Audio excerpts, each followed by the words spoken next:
Hello and welcome to the Easy Solution Systems tutorial videos. I'm Jesse Brown and today we'll be going through stock adjustment in Retailman.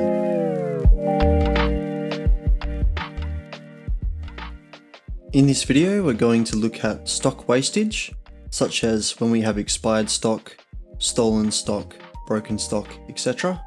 and also dealing with returns or refunds. Firstly, for stock wastage, we need to go to stock and stock quantity adjustments.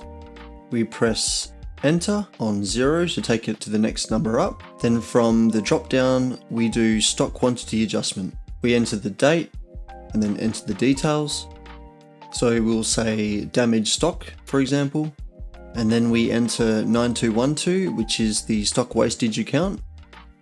Let's enter an item. So item number 5, the quantity now has to be in minus because we're taking out stock from our storage. Let's say we damage 2 items, we'll put in -2.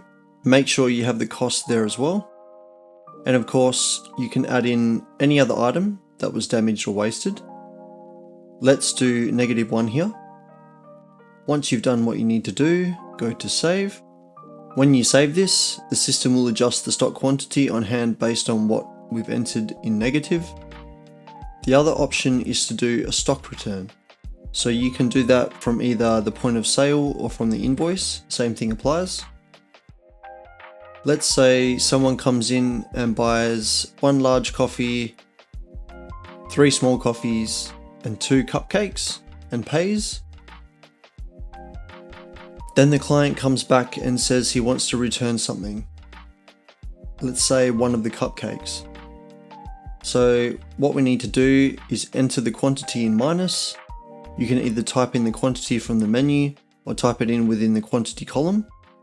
So we can do -1 and then click on the cupcake. And as you can see, the total has become -$4 or -2 for the small coffees. We can also do a normal sale. So as we do a return, you can either keep it as is and pay them the amount that we owe them now. Let's just return the amount, pay, and keep it as cash, matching the amount exactly. We can also do a return as well as sell at the same time. So minus cupcake and add other items. This way it'll minus the amount they are returning and add the amount they are buying, which means they just owe the difference. The other way we can do this is from the invoice screen for any client. Say the client comes and buys 5 of these items and buys another. Let's say he pays for it. We'll save it. The client then comes back and says he wants to return the item because it's an invoice, which is the same as the point of sale. It has to again be negative.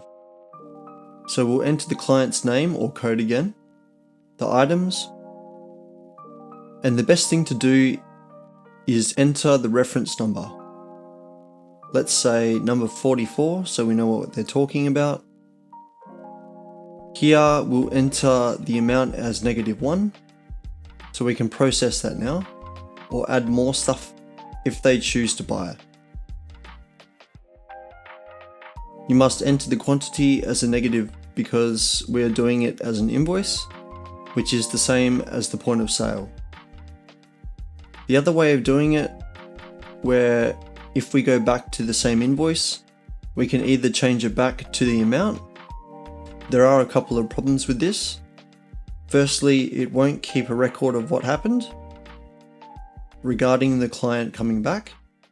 And secondly, we also have a problem with the amount paid, which won't be correct because it will look like the client has overpaid. Instead, we can keep quantity at 5, enter the part number in again, and set the quantity to -1, which is a better way of doing it. Otherwise, you'll have to do it through a separate invoice. The other option is to do a credit note, which is a return. So we can do a return now for the same client. But in the item that's being returned, Under credit note, the quantity has to be in a positive, unlike the point of sales or invoice. This will take the quantity out even though it says it's positive $8 because it's actually taking out the stock due to it being a different transaction. Some countries will require you to do that because it's based on their tax laws. Just remember to enter the negative quantities in the point of sales and invoice, or negative quantities in credit note. If you try to put in a negative quantity for the credit note, it will actually add to the stock. Notice we have a quantity of 68, having a quantity of 1, and then saving will increase the stock count by 1. If we save and re-enter the item, the quantity on the hand has gone from 68 to 69. The same thing applies if we do a purchase. You can return stuff using a negative quantity under the purchase, or if you do a purchase return, quantity has to be in positive. Suppose we go and buy item 6. This item will be added to the stock, but if we do -5, this will be taken out from the stock and back to the supplier. If we do it from the purchase return, then the -5 will need to be made positive. I hope this video has been helpful, and we hope to see you again soon. Thank you. Bye.